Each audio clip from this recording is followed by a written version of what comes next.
of this information that has made its way into popular consciousness or into school texts, encyclopedias, or other standard reference works, there might as well exist strict censorship in the United States. Well, I mean, is he saying that that isn't the case? Obviously, that's the case. There is strict censorship in the United States. The reader is invited to look through the relevant sections of the three principal American encyclopedias, Americana, Britannica, and Collier's. The image of encyclopedias as the final repository of objective knowledge takes a beating. What is tantamount to a non-recognition of American interventions may very well be due to these esteemed works employing a criterion similar to that of Washington officials as reflected in the Pentagon Papers. The New York Times summarized this highly interesting phenomenon thusly. Clandestine warfare against North Vietnam, for example, is not seen as violating the Geneva Accords of 1954, which ended the French Indochina War, or as conflicting with the public policy pronouncements of the various administrations. Clandestine warfare, because it is covert, does not exist as far as treaties and public posture are concerned. Further, secret commitments to other nations are not sensed as infringing on the treaty-making powers of the Senate because they're not publicly acknowledged. That's devastating. They're saying right there, whatever you do that people don't know about is legal. As long as you keep it secret, it's legal. So if you're going to do something that is unlawful, just make sure that you never get caught. Just make sure that you don't do it publicly. Just make sure that you do it in the shadows, and you'll never get in trouble for it, and we'll cover for you. They're just saying it right there. The de facto censorship, which leaves so many Americans functionally illiterate about the history of U.S. foreign affairs, may be all the more effective because it is not so much official, heavy-handed, or conspiratorial as it is woven artlessly into the fabric of education and media. Expert propaganda. No conspiracy is needed. The editors of Reader's Digest or U.S. News and World Report did not need to meet covertly with the representatives from NBC in an FBI safe house to plan next month's stories and programs. For the simple truth is that these individuals would not have reached the positions that they occupy if they themselves had not all been guided through the same tunnel of camouflaged history and emerged with the same selective memory and conventional wisdom. So you see what he's saying is that you're not going to get into a position in the media, in journalism, so-called journalism, you're not going to get into a position if you actually care about, for example, journalism, actually doing journalism, actually doing investigative work, research work. You're not going to get into that position. You'll only get into that position through a filtering process that makes sure that you are on board with the official narrative and that you believe in the official narrative, because the mainstream media in the United States is nothing but a platform for delivering state propaganda, the propaganda of the rich and powerful, because I have to make that distinction rather than just saying state propaganda, because as I've talked about many times, the power in the United States and in the West generally, but especially in the United States, power has been transferred from the public sector into the private sector. So that's why we talk about, for example, corporate media. When we talk about corporate media, it's the same as if you were talking about state media in an authoritarian regime, under an authoritarian regime. So when we say corporate media, like CNN or New York Times or what have you, when you refer to these and you refer to it as corporate media, what you're basically saying is the equivalent of state-run media, state-controlled media. And so you're not going to rise up into a position of writing or editing, being a managing editor or having any sort of an executive position with control over content. You're not going to have that kind of a position unless you fully subscribe to the official narrative and have no intention whatsoever of contradicting it. Okay, continuing the book. The upheaval in China is a revolution which, if we analyze it, we will see it is prompted by the same things that prompted the British, French, and American revolutions. A cosmopolitan and generous sentiment of Dean Rusk, the Assistant Secretary for Far Eastern Affairs, later Secretary of State. At precisely the same time as Mr. Rusk's talk in 1950, others in his government were actively plotting the downfall of the Chinese revolutionary government. Now you can think whatever you want to think about the revolution in China, and you can think whatever you want to think about Mao, and you can think whatever you want to think about communism. But just look at the statement. He said the upheaval in China is a revolution which, if we analyze it, we will see it is prompted by the same things that prompted the British, the French, and the American revolutions. In other words, they're doing in China today, which is in 1950, they're doing in China today the same thing that we did 200 years ago, getting our independence and fighting against basically monarchy and the aristocratic rule and so forth, and the oppression and exploitation of the poor. That's even their official narrative about why America did what they did, why the French did what they did, and why the British did what they did. But when the Chinese do it, that has to be undermined and that has to be overthrown, and you have the government of the United States, which was founded officially was founded as the result of a revolution against tyranny. You find now that government is plotting the downfall of the Chinese revolutionary government, which they're saying themselves was prompted to its revolution for the same reasons that the British, the French, and the Americans were. Look at the hypocrisy.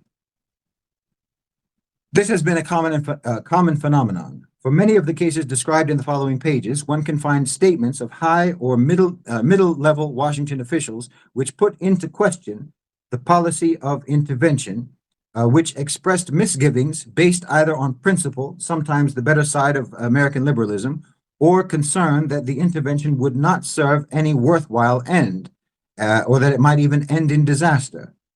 I have attached little weight to such dissenting statements, as indeed in the final analysis, Washington decision makers who in controversial world situations would be relied upon to play the anti-communist card, they also gave very little weight to such dissenting statements. In other words, these dissenting statements ended up ultimately having no sway over what the policies actually were. In presenting the interventions in this manner, I am declaring that American foreign policy is what American foreign policy does. And that is something that I've talked about many times, which is that we have to look at them, we have to look at America, we have to look at the West based on their actions, not based on their words. Because if you were to listen to their words, like for example, in the earlier part here where Dean Rusk is saying about the revolution in China, you would almost think that they would support the revolution in China, because they're saying that the revolution is based on the same things that we revolted against the British over. So you would naturally think, well, that's a positive statement. That's a supportive statement. But as he said, at the same time that he was saying that, the government was plotting the downfall of the so-called revolutionary government of China. Okay, now the next part of the introduction, he has excerpts from the introduction from the 1995 edition. So that's some 8 years after the original publication of the book. In 1993, I came across a review of a book about people who deny that the Nazi Holocaust actually occurred. I wrote to the author, a university professor, telling her that her book made me wonder whether she knew that an American Holocaust had taken place, and that the denial of it put the denial of the Nazi one to shame. So broad and so deep is the denial of the American Holocaust, I said, that the deniers are not even aware that the claimers or that their claim even exists. Yet a few million people have died in the American Holocaust, and many more millions have been condemned to lives of misery and torture as a result of U.S. interventions extending from China and Greece in the 1940s to Afghanistan and Iraq in the 1990s. And of course, again, this is before the actual invasion and occupation of Iraq and of Afghanistan in the 2000s. I enclosed a listing of these interventions, which is, of course, the subject of the present book. In my letter, I also offered to exchange a copy of the earlier edition of my book for a copy of hers, but she wrote back informing me that she was not in a position to do so, and that was all she said. She made no comment whatsoever about the remainder of my letter, the part dealing with denying the American Holocaust, not even to acknowledge that I had raised the matter. The irony of a scholar on the subject of denying the Nazi Holocaust engaging in such denial about the American Holocaust was classic indeed. I was puzzled why the good professor had bothered to respond at all. Clearly, if my thesis could receive such a non-response from such a person, I and my thesis faced an extremely steep uphill struggle. In the 1930s, and again after the war in the 1940s and 50s, anti-communists of various stripes in the United States tried their best to expose the crimes of the Soviet Union, such as the purge trials and the mass murders. But a strange thing happened. The truth did not seem to matter. American communists and fellow travelers continued to support the Kremlin, even allowing for the exaggeration and disinformation regularly dispersed by the anti-communists, which damaged their credibility. The continued ignorance and or denial by the American leftists is remarkable. At the close of the Second World War, when the victorious Allies discovered the German concentration camps, in some cases, German citizens from nearby towns were brought to the camp to come face to face with the institutions, the piles of corpses, and the still living skeletal people. Some of the respected burghers were even forced to bury the dead. What might be the effect upon the American psyche if the true believers and the deniers were compelled to witness the consequences of the past half century of U.S. foreign policy close up? So here he's saying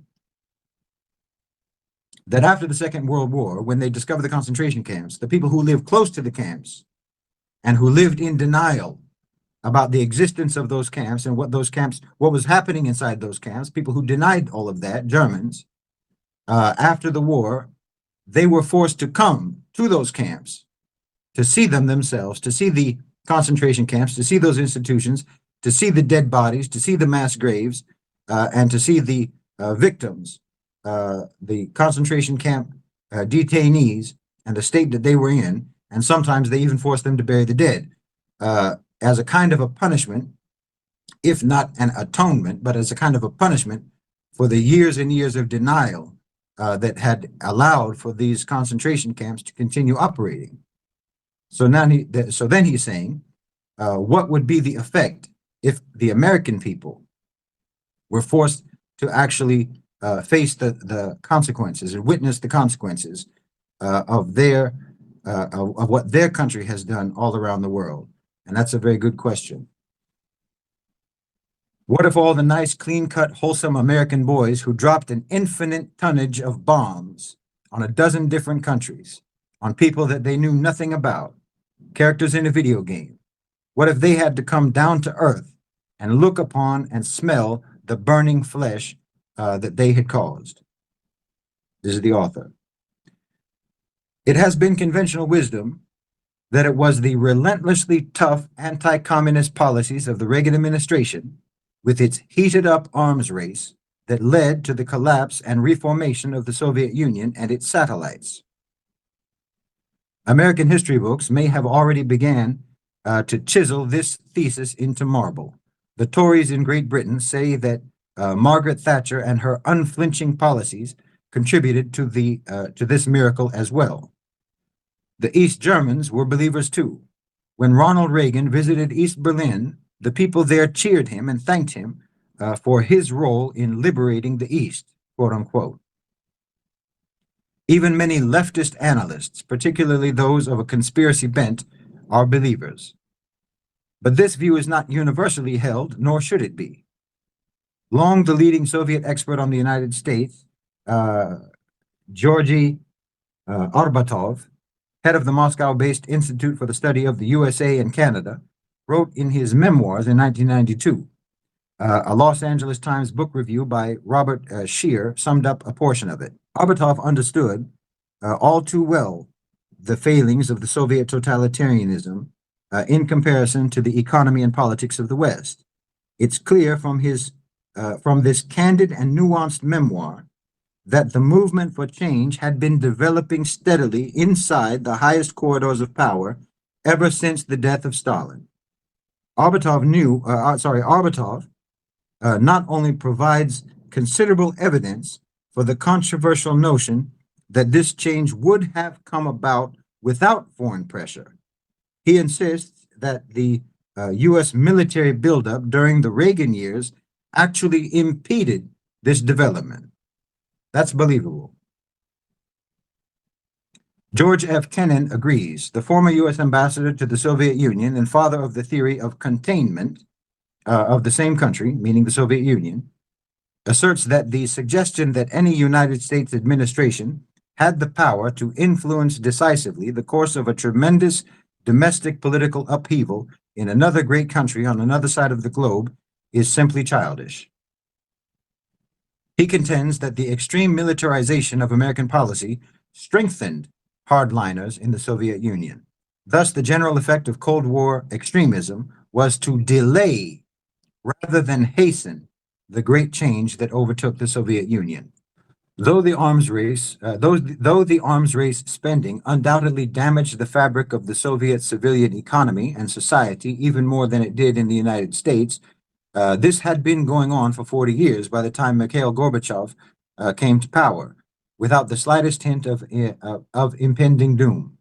Gorbachev's close advisor, Alexander Yakovlev, when asked whether the Reagan administration's higher military spending, combined with its quote-unquote evil empire rhetoric, forced the Soviet Union into a more conciliatory position, he responded, "It played no role. None. I can tell you that with the fullest responsibility. Gorbachev and I were ready for changes in our policy regardless of whether the American president was Reagan or Kennedy, or someone even more liberal. It was clear that our military spending was enormous, and we had to reduce it." Understandably, some Russians might be reluctant to admit that they were forced to make revolutionary changes by their archenemy, to admit that they lost the Cold War. However, on this question, we don't have to rely on the opinion of any individual, Russian or American. We merely have to look at the historical facts.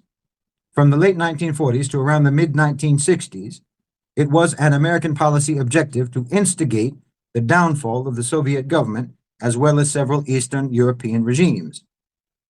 Many hundreds of Russian exiles were organized, trained, and equipped by the CIA, then sneaked back into their homeland to set up espionage rings, to stir up armed political struggle, and to carry out acts of assassination and sabotage, such as derailing trains, wrecking bridges, damaging arms factories and power plants, and so on. The Soviet government, which captured many of these men, was, of course, fully aware of who was behind all of this.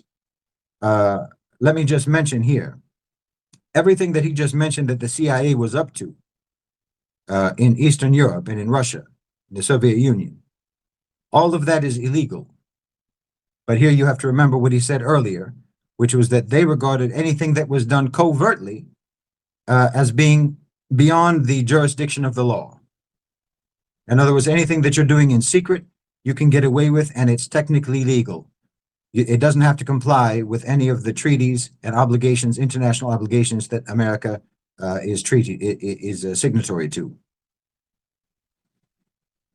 Compared to this policy, that of the Reagan administration could be categorized as one of virtual capitulation. Yet what were the fruits of this ultra-tough anti-communist policy? Repeated serious confrontations between the United States and the Soviet Union in Berlin, Cuba, and elsewhere, the Soviet interventions into Hungary and Czechoslovakia, creation of the Warsaw Pact in direct reaction to NATO. No glasnost, no perestroika, only pervasive suspicion, cynicism, and hostility on both sides. It turned out that the Russians were human after all. they responded to toughness with toughness. And the corollary, there was for many years a close association between the amicability of U.S.-Soviet relations and the number of Jews allowed to emigrate from the Soviet Union. Softness produces softness. If there's anyone to attribute the changes in the Soviet Union and Eastern Europe to, both the beneficial ones and those that are questionable, it is, of course, Mikhail Gorbachev and the activists he inspired. It should be remembered that Reagan was in office for over 4 years before Gorbachev came to power, and Thatcher for 6 years. But in that period of time, nothing of any significance in the way of Soviet reform took place, despite Reagan's and Thatcher's unremitting malice towards the communist state. The argument is frequently advanced that it's easy in hindsight to disparage the American Cold War mania for a national security state with all its advanced paranoia and absurdities, its NATO supra-state military juggernaut, its early warning systems and air raid drills, its nuclear silos and U-2s, but that after the war in Europe, the Soviets did indeed appear to be a 10-foot-tall worldwide monster threat. This argument breaks up on the rocks of a single question, which was all one had to ask back then. Why would the Soviets want to invade Western Europe or bomb the United States? They clearly had nothing to gain by such actions except the almost certain destruction of their country, which they were painstakingly rebuilding once again after the devastation of the war. By the 1980s, the question that still dared not be asked had given birth to a $300 billion military budget and Star Wars. That's the Star Wars defense program. There are available, in fact, numerous internal documents from the State Department, the Defense Department, and the CIA from the post-war period, wherein one political analyst after another makes clear his serious skepticism of the so-called Soviet threat, revealing the Russians' critical military weakness and or questioning their alleged aggressive intentions, while high officials, including the president, were publicly presenting a message explicitly the opposite. Historian Roger Morris, former member of the National Security Council under President Johnson and Nixon, described this phenomenon. This is a quote from Roger Morris. Architects of U.S. policy architects of U.S. policy would have to make their case clearer than the truth and bludgeon the mass mind of top government, as Secretary of State Dean Acheson puts it. They do.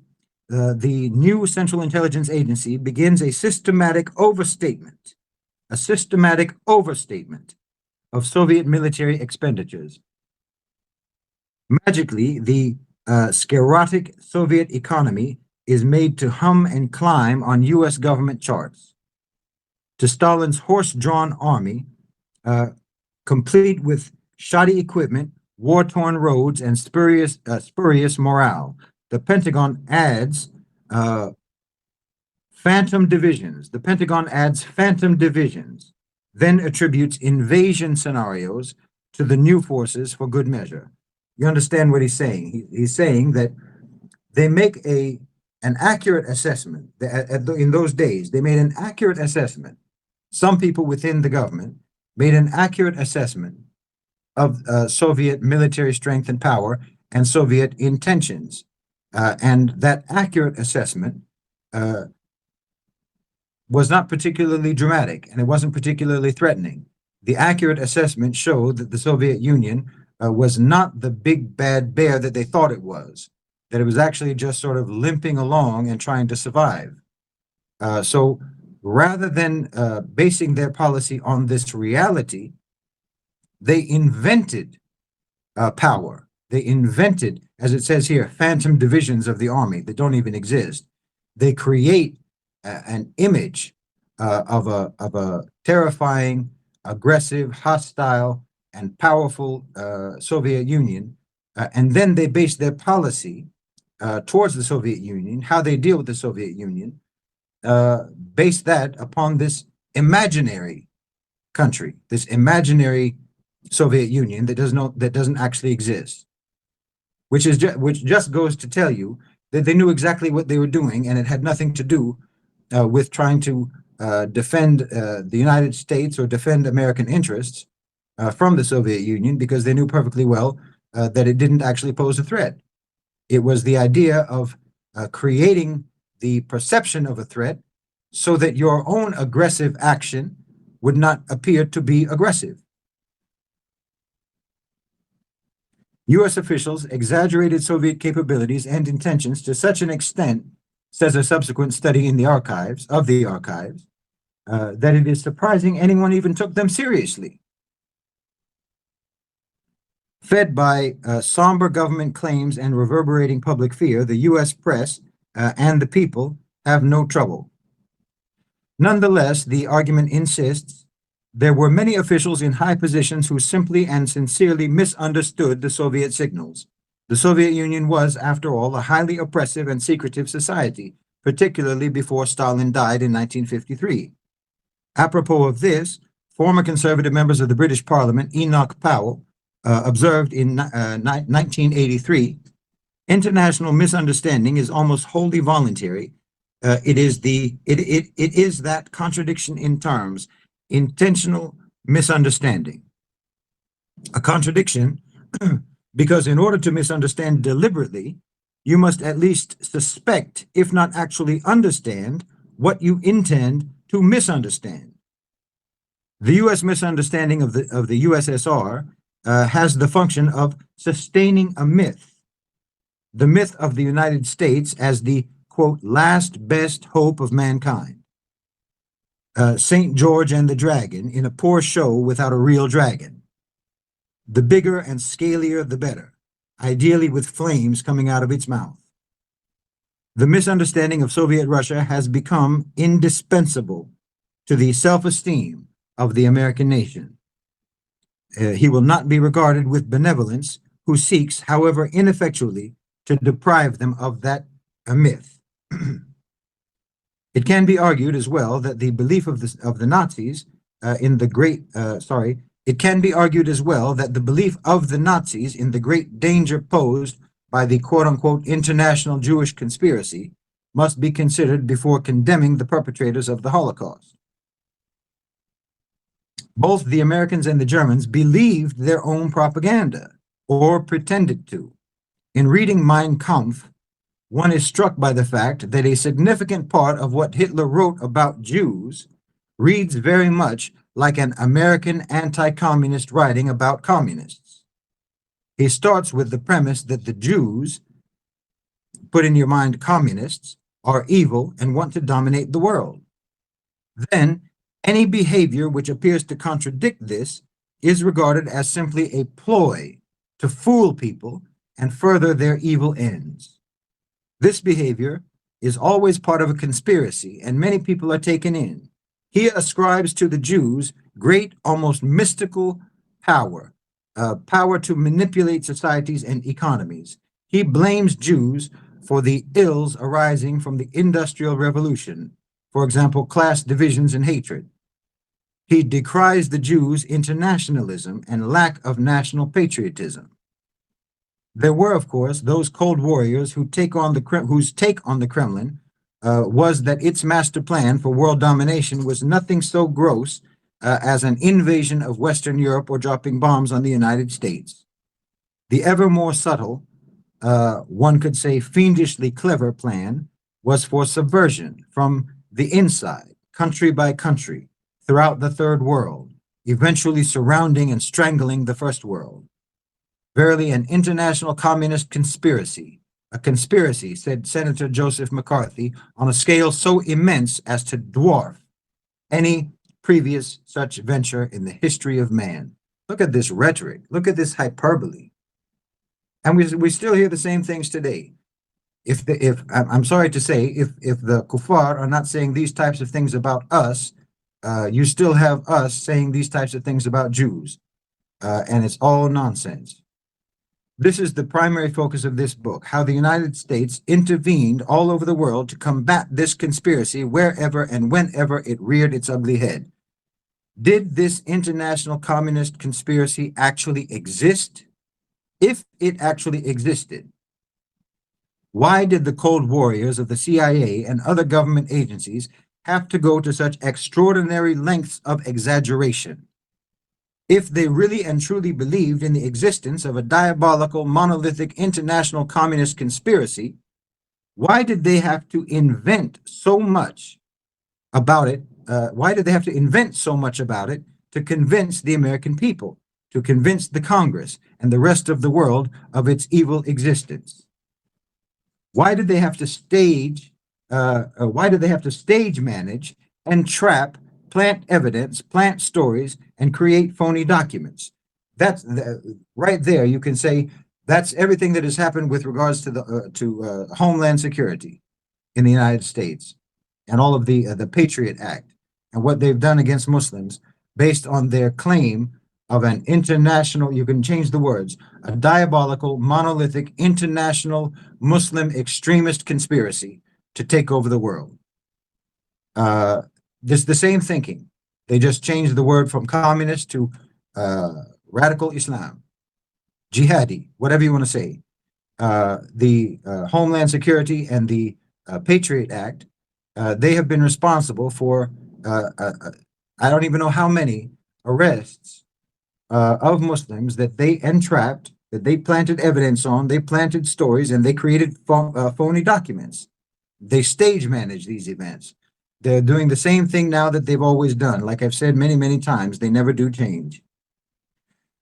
The following pages are packed with numerous anti-commie speak examples of U.S. government and media inventions about the quote-unquote Soviet threat, the Chinese threat, the Cuban threat, and all the while, at the same time, we were being flailed with scare stories. In the 1950s, there was the bomber gap between the U.S. and the Soviet Union, the civil defense gap. Then came the missile gap, followed by the anti-ballistic missile gap. In the 1980s, it was the spending gap. Finally, the laser gap. And they were all lies. We know now that the CIA of Ronald Reagan and William Casey regularly politicized intelligence assessments to support the anti-Soviet bias of their administration and suppressed reports, even those from their own analysts, which contradicted this bias. We now know that the CIA and the Pentagon regularly overestimated the economic and military strength of the Soviet Union and exaggerated the scale of Soviet nuclear tests and the number of quote-unquote violations of existing test ban treaties, which Washington then accused the Russians of, all to create a larger and meaner enemy, a bigger national security budget, and give security and meaning to the Cold Warriors' own jobs. Post-Cold War, New World Order time. It looks good for the military-industrial complex, the military-industrial intelligence complex and their global partners in crime. The World Bank and the IMF. They've got their NAFTA and soon their World Trade Organization. This was before that was even established. This was written. They're dictating economic, political, and social development all around the Third World and Eastern Europe. Moscow's reaction to events anywhere is no longer a restraining consideration. The United Nations Code of Conduct on Transnational Corporations, 15 years in the making, is dead. Everything in sight is being deregulated and privatized. Capital prowls the globe with a ravenous freedom that it hasn't enjoyed since before World War I, operating free of friction, free of gravity. The world has been made safe for transnational corporations. Will this mean any better life for the multitudes than they had during the Cold War? Will it mean a better life for the multitudes than the Cold War brought? Any more regard for the common folk? than there has been since they fell off the cosmic agenda centuries ago. By all means, says Capital, offering another warmed up version of the trickle down theory, the principle that the poor, who must subsist on table scraps dropped by the rich, can best be served by giving the rich bigger meals. The boys of Capital, they also chortle in their martinis about the death of socialism. The world has been banned. The word socialism has been banned from polite conversation, and they hope no one will notice that every socialist experiment of any significance in the 20th century, without exception, has either been crushed, overthrown, or invaded, or corrupted, perverted, subverted, or destabilized, or otherwise had life made impossible for it by the United States. No, not one socialist government or movement, from the Russian Revolution to the Sandinistas in Nicaragua, from communist China to the FMLN in Salvador, no one was permitted to rise or fall solely on its own merit. Not one was left secure enough to drop its guard against the all-powerful enemy from abroad and freely and fully relax control at home. A more recent example of that would be Venezuela. It's as if the Wright brothers' first experiments with flying machines all failed because the automobile interests sabotaged each test flight. And then the good and God-fearing folk of the world looked upon this, took notice of the consequences, nodded their collective heads wisely, and intoned solemnly, "Man shall never fly." And that's, I believe, yes, that's the end of the introduction. So we're now on page 30. And that's going to be enough for me. As you can probably tell, my voice, my throat is a bit dry. So we'll begin, inshallah, tomorrow on page 30, which is chapter 1, China, 1945 to the 1960s. Was Mao Zedong just paranoid? That's the title of the chapter. So I thank you all for joining me, and inshallah, we'll start again tomorrow. Jazakumullahu khairan wa assalamu alaikum wa rahmatullahi wa barakatuh.